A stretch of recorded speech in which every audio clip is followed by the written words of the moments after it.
మీ కుటుంబ శాంతి, ఆరోగ్యం, ఆర్థిక అభివృద్ధి కోసం రుద్రాక్ష మహాపూజలో తప్పక పాల్గొనండి. ఇప్పుడే నమోదు చేసుకోండి. మామూలుగా మన జీవితం రెండో మనిషి ప్రమేయం లేకుండా నడవదు. ఖచ్చితంగా రెండో వాళ్ళు కావాలి. ఇద్దరు మనుషుల వల్ల మనం వస్తాం బయటికి. వాళ్ళిద్దరూ లేదా ఒకరైనా మనని ముందుకు పెంచుతూ ఉంటారు. రెండో వాళ్ళ ప్రమేయం లేకుండా అసలు ఏ వ్యవహారము మనది పొసగదు. అప్పుడప్పుడు మూడో వాళ్ళు వస్తుంటారు మధ్యలోకి. రెండు కాకుండా మూడు. ఈ మూడో వాళ్ళతోటి చాలా తిప్పలు వస్తాయండి. మన వాళ్ళు చూడండి, మూడో కంటి వాడికి తెలియకుండా చేయాలంటారు. మూడో చెవిలో పడకూడదు. మూడో కంటివాడు అనగానే ఇద్దరు మాట్లాడుకునే విషయాన్ని మూడో వాడు విన్నాడా బయటకు వెళ్ళిపోతుంది మ్యాటర్. మూడో మనుషులు మధ్యలోకి వచ్చిన దగ్గర నుంచి తిప్పలేనండి. అది అమ్మ మనము మన మధ్యలోకి, నాన్న మనము మన మధ్యలోకి మూడో మనిషి, నువ్వు నేను భార్యాభర్త వీళ్ళ మధ్యలోకి మూడో మనిషి, తల్లి పిల్లలు తండ్రి పిల్లలు, మూడో వాళ్ళు ఎప్పుడు ఎంటర్ అయినా తిప్పలే, ఎప్పుడు సమస్యగానే ఉంటుంది. చాలా కాలం క్రితం మాలతి చంద్రు గారిది ఒక నావెల్ చదివాను నేను. చాలామంది చదువుంటారు, పుస్తక ప్రియులందరూ మాలతి చంద్రు గారిని అభిమానిస్తారు. నా తెలుగు రచయిత్రుల్లో నాకు హార్ట్ ఫేవరెట్ మాలతి చంద్రు గారే.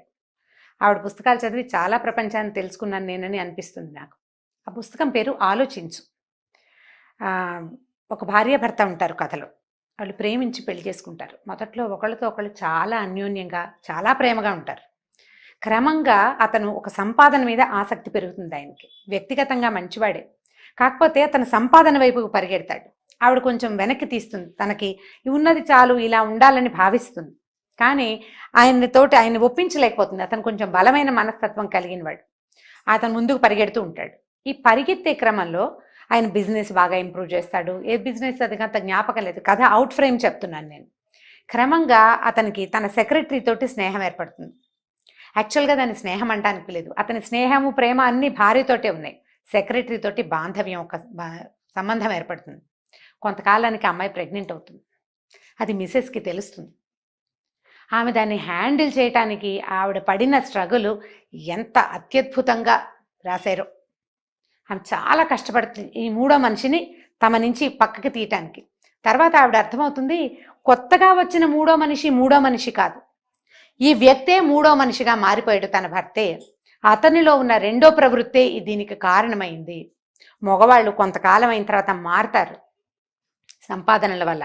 ఆడవాళ్ళు జీవితంలో పిల్లలు, పెద్దవాళ్ళు, ఆటుపోట్లు వాటి వల్ల, లేదా వాంటింగ్స్ వల్ల, కోరికల ప్రవాహాలు, రకరకాల అదేదో కావాలి, జీవితంలో ఉన్న హై ఎక్స్పెక్టేషన్స్, వాటి వల్ల కూడా ఆడవాళ్ళు మారుతారు. మగవాళ్ళకి ఇవే ఉంటాయి.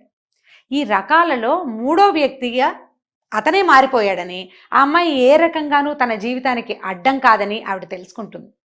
భర్తని ఇంటిని వదిలిపెట్టేసి ఆవిడ అరవిందో ఆశ్రమం జ్ఞాపకం ఉంది నాకు, ఆశ్రమంలో చేరిపోతుంది. ఆయన వచ్చి చాలా బతిమలాడతాడు. బతిమలాడితే ఆమె క్లియర్గా చెప్తుంది అనమాట, ఆ అమ్మాయిని నేను మూడో మనిషిగా భావించట్లేదు, మనిద్దరి మధ్యలోకి వచ్చిన మూడో మనిషివి నువ్వే అని. ఇప్పుడు మూడో వ్యక్తులు సాధారణంగా వీళ్ళందరూ నుండి మనకి సంబంధ బాంధవ్యాలు కలిగిన వాళ్ళు. మన అమ్మ, మన నాన్న, మన కోడళ్ళు, అల్లుళ్ళు, ఇదంతా ఒక కుటుంబ వ్యవస్థలో భాగంగా నడుస్తుంది. అదే ఇప్పుడు భార్యాభర్తల మధ్యలో మూడో వ్యక్తి అనగానే పిల్లలు, అమ్మా నాన్నలు కాదు. అత్తగారుల వల్ల కొట్టుకుంటారనుకోండి, అయినా కూడా దానివల్ల పెద్ద సమస్య ఉండదు. బయట నుంచి ఎవరైనా ఒక మూడో వ్యక్తి వస్తే అప్పుడు వస్తుంది సమస్య. స్త్రీల వల్ల కావచ్చు, పురుషుల వల్ల కావచ్చు, ఎలాగైనా వస్తూనే ఉన్నాయి. ఇవాళ రేపు ఆ సమస్యలు మనం ఎక్కువ చూస్తున్నాం. అయితే దీనికి రాజీ పడి, మూడో వ్యక్తి ప్రవేశానికి రాజీ పడి మగవాళ్ళంతే అని సర్దుకునే ఆడవాళ్ళ శాతం ఎక్కువే ఉంది. ఇప్పటికీ ఎక్కువే ఉంది. వాళ్ళ అవసరాలు, వాళ్ళ అలవాట్లు, వాళ్ళ దగ్గర ఉన్న సంపాదన, వాటి వల్ల కావచ్చు సర్దుకోవటం. ఫ్యామిలీ, పిల్లలు, నాకేం సంపాదన లేదు అని జీవితం పట్ల భయం కావచ్చు, సర్దుకుంటారు. మగవాళ్ళు కూడా కొంతమంది రాజీ పడే వాళ్ళ శాతం తక్కువ ఉన్నా ఏదో కొద్దిమంది రాజీ పడతారు. రాజీ పడలేక తెంపుకునే వాళ్ళ పరిస్థితి చాలా కష్టసాధ్యమైంది. ఎందుకంటే ఈ నొప్పిని తట్టుకోలేకపోతారు. నేనేమనుకుంటున్నానంటే, మూడో వ్యక్తి మన మధ్యలోకి వచ్చారంటే వాళ్ళు మూడో వాళ్ళు కాదు, నాలుగో వాళ్ళు. ఎందుకంటే ఈ ఇద్దరు ఉన్నారే తొలి జంట, వీళ్లలో ఒకటిలో నుంచి ఇంకో వ్యక్తి పుట్టేశాడు. కానరాని ఒక మూడవ వ్యక్తి వాళ్ళ మధ్యలోకి రావటం వల్లే ఇంకొక మనిషి మన జీవితాల్లోకి వస్తారు. మనలో నుంచి మనము కాని మరో వ్యక్తికి ఆహ్వానాలు పలకకూడదు. దాంతో వచ్చే తిప్పలు ఎక్కడి నుంచి వస్తాయంటే, మనకి మనం చెడతాం, ఫ్యామిలీ చెడుతుంది, పిల్లలతోటి ఇబ్బంది వస్తుంది, పిల్లల పెంపకం కుదరదు. బయట నుంచి వచ్చిన వ్యక్తిని కూడా మీరు ఏ రకంగానూ సాటిస్ఫై చేయలేకపోతారు. జీవితం అల్లకల్లోలమైపోతుంది. ఈ చెలరేగే విపరీత భావాలని ఆల్రెడీ ఉన్న భాగస్వామితోటి పంచుకోవటానికి ట్రై చేయండి. దానివల్ల ఇండియా విడాకుల ఇండియా కాకుండా ఉంటుంది.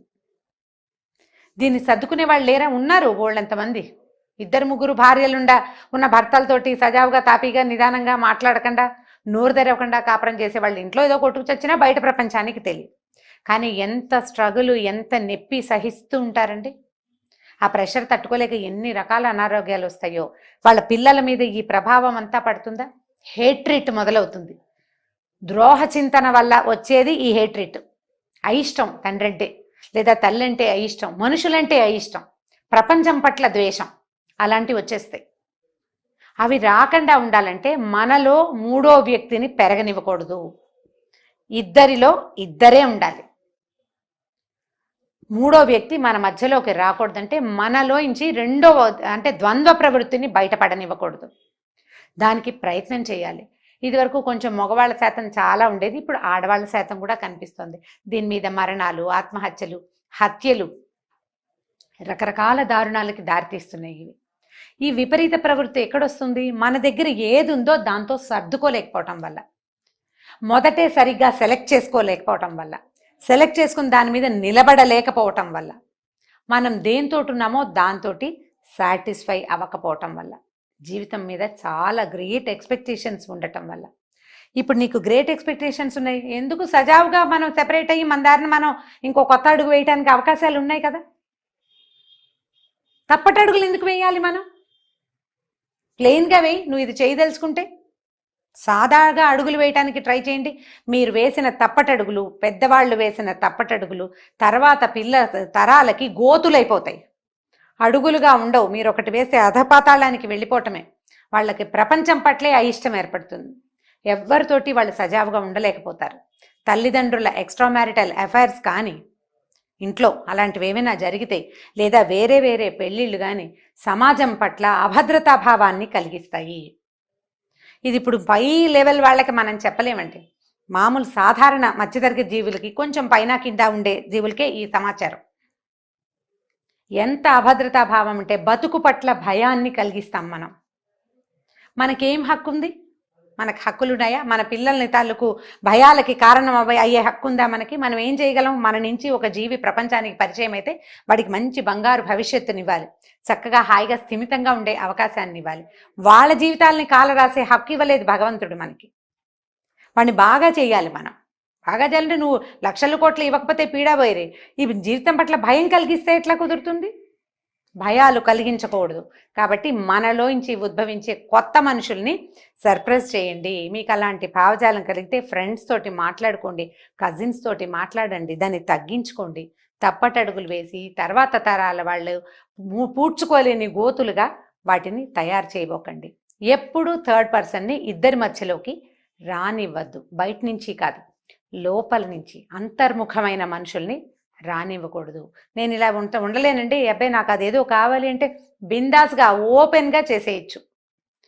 రహస్యంగా చేసి అది గొడవ ఈ బట్టబయలయ్యి వాళ్ళు వీళ్ళు మాట్లాడి ఈ పని చేయకూడదు. దాని మీద సర్దుకునేందుకు మీకు అవకాశం ఉండదు. అప్పుడు ఆ పని దానికంటే ఇది బెటర్. నేను ఇది చేయమని చెప్పటం లేదండి, మీకు అర్థం చేసుకున్నారని అనుకుంటున్నాను. నేను చెయ్యకూడదు, నువ్వు చెయ్యాల్సిందే అని భావిస్తే ఓపెన్గా క్లియర్గా మాట్లాడుకుని చేయాలి, లేకపోతే చేయకూడదు. లేదా వాటిని ఆపుకోగలిగే అవకాశం ఉంటే ఎవరైనా ఒక మంచి కౌన్సిలర్ తోటి సరిగ్గా మన భావాలు చెప్పి వాళ్ళ దగ్గర నుంచి ఏదైనా సమాధానం దొరుకుతుందని భావించిన వాళ్ళతోటి డిస్కస్ చేసి ఈ భావజాలాన్ని తగ్గించుకోవాలి. పార్ట్నర్ తోటి ఏదైనా సమస్య ఉంటే మీరు ఇద్దరూ కలిసి ఒక మ్యారేజ్ కౌన్సిలర్ దగ్గరకో ఎవరి దగ్గరకో వెళ్ళి మాట్లాడుకోవాలి. ఇప్పుడు దీంతో ఈ సమస్య వస్తుంది, కానీ అదే అత్త కోడళ్ళ మధ్య, తల్లి కొడుకుల మధ్య కోడలు వస్తే కొత్తగా ఏముంది కొట్టుకుంటూ ఉంటారు, అంతకంటే ఏం చాలా అయిపోదండి. దానివల్ల పెద్ద ఇబ్బందులు రావు. దీంతో వస్తుంది సమస్య, దాంపత్యంలో వస్తుంది ఇబ్బంది. కాబట్టి ఇక్కడ జాగ్రత్తగా ప్లాన్ చేయండి. ఈ రకమైన సమస్యలు ఉన్న వాళ్ళు భార్యాభర్త చక్కగా కూర్చొని సజావుగా మాట్లాడుకోవాలి. మాటలే దీనికి ఈజీ మెథడ్ అండి, ఇంకా వేరే ఏమీ లేదు. మీరు నేను మాట్లాడుకోవటమే, కూర్చొని ఎదురు బదురు మాట్లాడుకుంటే అప్పుడు మనం ఏం చేయొచ్చు ఏం చేయకూడదు అనేది డిసైడ్ అవుతుంది. ప్లాన్డ్గా చేయండి. మూడో మనుషులకి అవకాశం ఇవ్వద్దు మన